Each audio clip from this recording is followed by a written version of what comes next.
ठाकरेंच्या सेनेचे वैभव नाईक रत्नागिरी एसीबीच्या चौकशीच्या फेऱ्यामध्ये अडकलेत। अपसंपदा प्रकरणी वैभव नाईक यांच्या अडचणीमध्ये वाढ होताना बघायला मिळते। रत्नागिरी एसीबी कार्यालयाकडून कणकवली नगरपंचायतीला पत्र सुद्धा पाठवण्यात आलंय। खरेदी केलेल्या 2 गाळ्यांसंदर्भातील एसीबीने माहिती मागवली आहे। विकत घेण्यात आलेले गाळे 1 आहेत की 2 स्वतंत्र आहेत अशी माहिती एसीबीने मागवल्याची माहिती आहे। रत्नागिरी एसीबीच्या पोलीस उपअधीक्षकांनी कणकवलीच्या मुख्याधिकाऱ्यांना हे पत्र पाठवलंय।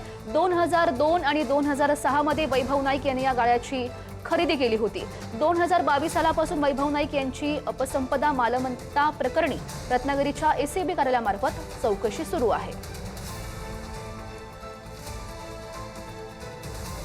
अधिकारी बदल असतात तशा पुन्हा चौकशा सुरू होत असतात किंवा राजकीय वातावरण बदललं की पुन्हा चौकशा सुरू होतात। हे खरं तर माझ्यावर अन्यायदायक आहे, परंतु असून देत, ज्या चौकशी असतील त्या चौकशीला आम्ही सामोरे जाऊ, परंतु हा कुठल्याही दबावाला मात्र आम्ही बळी पडणार एवढं मात्र निश्चित आहे। 5-5 वर्ष LCB विभाग एखाद्या माणसाची चौकशी करतोय आणि अशा अनेक चौकशा माझ्यावर सुरू झालेल्या चौकशा आज बंद झालेल्या आहेत, फक्त माझीच चौकशी सुरू आहे। हा माझ्यावर अन्याय आहे आणि या विरोधात सुद्धा मी लढणार आहे आणि ह्या विरोधात सुद्धा चौकशीला मी सामोरं जाणार आहे।